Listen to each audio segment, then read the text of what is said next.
I want to give you basically 5 ways that you can gain respect with your team members. Whether you're a new leader, whether you've been with your team for a while, it's always great to refresh and renew your mindset as it relates to leading and managing people. And so today we're going to be talking about respect. RESPECT. Respect is key. It is crucial because if you gain, this is going to be my guarantee. If you gain the respect of your employees, your team members, I can almost guarantee that you will have a successful career by standing up for them for their best interests and offering strong and professional leadership. You are going to gain and keep the respect of your employees. How many remember a time where you didn't feel so respected at your job? Like, what did that look like? What was the disrespectful thing that your manager may have done? What was so disrespectful where they may not have supported you, right? They may not have supported you. They may have thrown you under the bus. Now, I've heard so many different horror stories about employees being thrown under the bus by their managers, or not their managers not supporting them, or their managers not giving them the room to grow, right? What are the reasons why respect is lost in the workplace? And so if you're a manager, we don't have time for, trust to be lost. We don't have time for respect to be lost, but we do have time to build respect, build trust, and keep moving forward.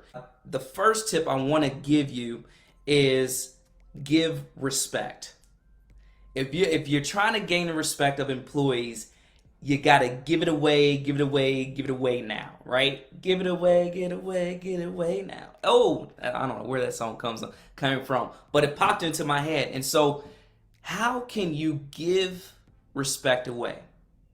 You see, if you want your direct reports to respect you, you have to be the one to first give them respect, show respect.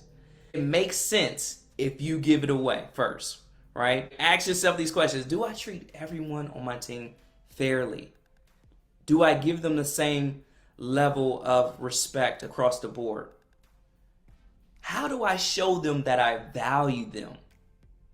Right? When's the last time you valued your team members? And did you value them the same? Right? Did you follow through with what you said you was going to do? Actions speak louder than words. That's number one. With number one, I want you to take it a step further. If I can go a little bit deeper in this thing of respect, and on this one where it talks about, give respect, give it away. In your next one-on-one session with each of your team members, I want to challenge you. I want to encourage you. I want to nudge you a little bit to listen to their concerns. Now, you say if you want to build true respect, this is what you're going to have to do. This is what you're going to have to do. Kenston, your brother from another mother, is telling you what you got to do to gain respect. At your next one-on-one session, I want you to listen to the employee's concerns. And after it's over, I want you to take some time. It may be a little bit of time. It may be a lot of time to think about ways that you can help address their concerns.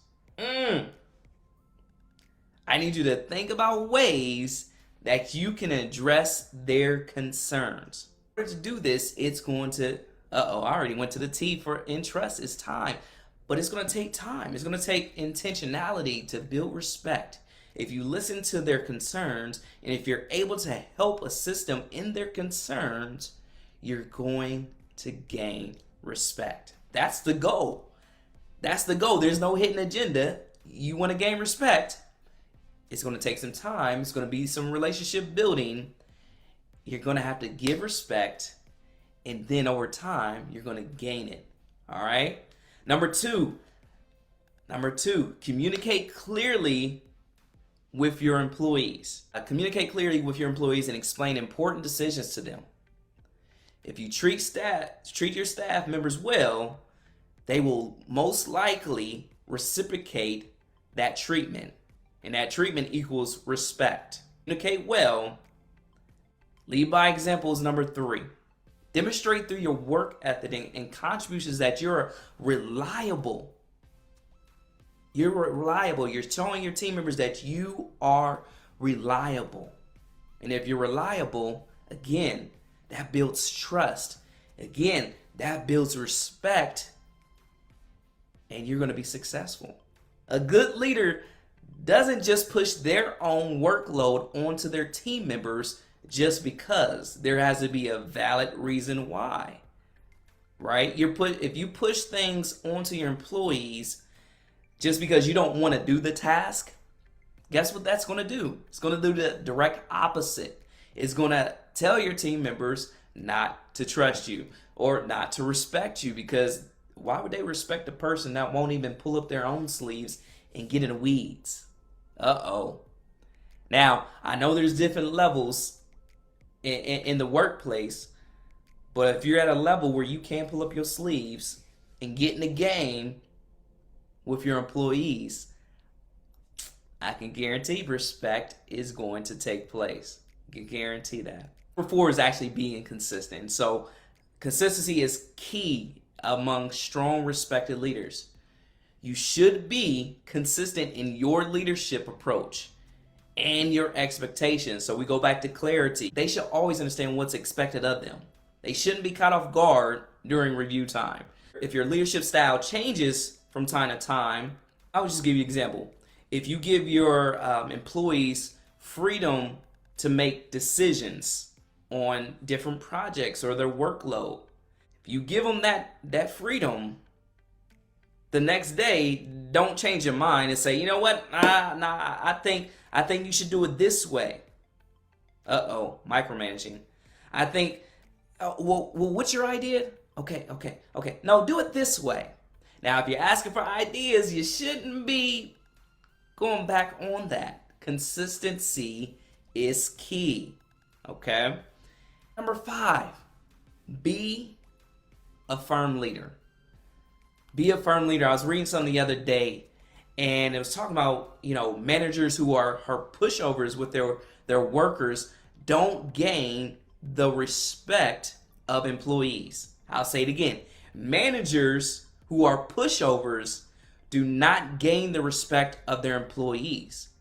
So when you make decisions, you got to stick to them. And some of those decisions may not be popular. In fact, your employees may look at you like, what is he doing? Or what is she doing? Here's the thing. If you're doing what's best for the team, and after a while it will show, then it'll all work out. If you need to do a U-turn, you need to make an adjustment, and one of the employees was right about the decision that you needed to make, it's okay. Make the adjustment. Have the conversations with the team. Don't be pressured by popular demand.